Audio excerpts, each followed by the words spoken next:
परमेश्वर में अड़े और खड़े रहो। परमेश्वर अगर से आपको देर कर रहा है तो वो देर नहीं कर रहा है, वो बना रहा है आपको।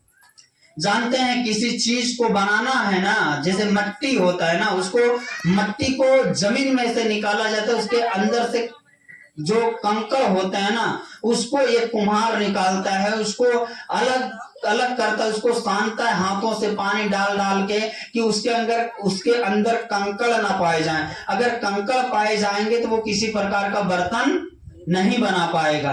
तो हमारे अंदर किसी प्रकार की कमियां ना पाई जाए, इसलिए हमें गूंथा जाता है, हमें मतलब जो है कि परमेश्वर हमें निकालता है जमीन से। और आपको मैंने संडे को भी बताया था कि आप सोचो कि जमीन से एक मट्टी को निकालने के बाद कुम्हार लेके जाता है, मट्टी डालता है, सानता है, कंकड़ को अलग करता है, चाक पे डालता है, चाक पर से बनाता है, फिर उसको आग में डालता है। आग में इतनी तपन के बाद वो जब पक के बाहर निकलता है तो उसका मूल्य होता है, उसका कीमत होता है। उसके पहले कोई उसका कीमत होगा, कोई मूल्य होगा उसका? नहीं होगा ना। ऐसे अपने आप को जब आप प्रभु में रहो ना, तो जल्दीबाजी मत करो, घबराओ मत, आप प्रभु के हाथों में हो। परमेश्वर देख रहा है सब कुछ, वो अंधा नहीं है, वो बहरा नहीं है, वो गूंगा नहीं है, वो सब कुछ देखने और सुनने वाला परमेश्वर है। मूसा बोलता है प्रभु मैं तुलतुला हूं, वो बोलता है मैं क्या करूं? परमेश्वर बोलता है मैं क्या करूं?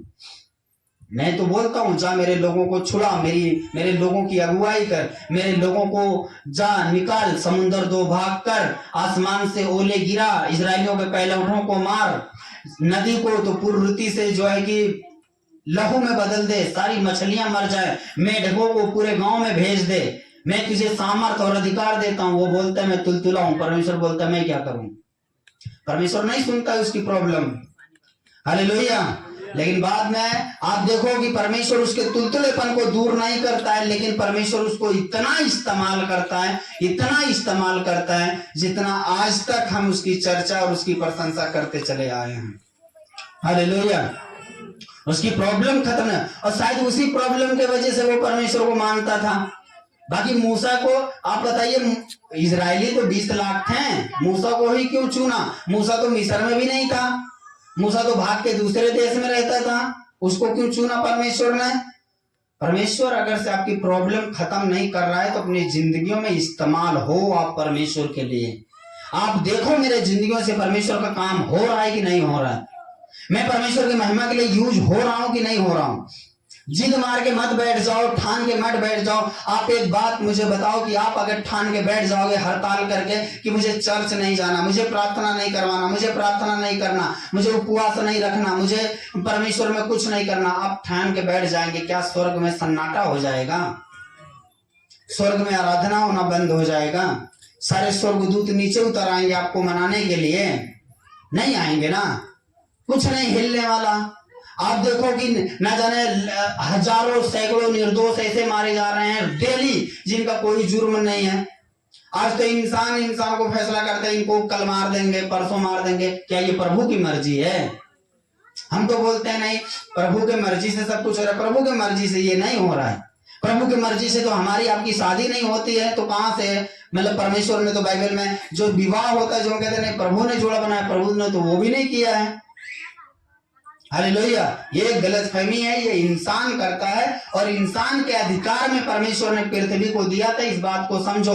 और अब इंसान अपनी गलती को छुपाने के लिए इल्जाम खुदा के ऊपर डाल देता है, अपनी गलती छुपाने के लिए। नहीं हमारी नसीब खराब है, हमारी किस्मत खराब है, हमारा विवाह गलत जगह हो गया, गलत इंसान के साथ में हो गया। क्या परमेश्वर गया था वो लड़का देखने, लड़की देखने के तुम गए थे? कौन गया था? जिस लड़के या लड़की से हमारी शादी होता है, कौन गया था देखने? आप प्रभु को भेजे थे देखने के लिए कि प्रभु आप देख के बताइए हमारे लिए ठीक रहेगा कि नहीं। आप तो पहले पसंद करके 40 उपवास रख के प्रार्थना कर रहे हैं कि यही लड़की चाहिए ना, वरना हम फांसी लगा लेंगे, आत्महत्या कर लेंगे। तो कहां से होगा बताइए? आप जोर से बोलिए हालेलुया। हम लोग खुद परमेश्वर की नहीं सुनते हैं। जब मुसीबत में होते हैं तब परमेश्वर के सामने समर्पण भले करते हैं, लेकिन हम परमेश्वर की सुनते कहां हैं?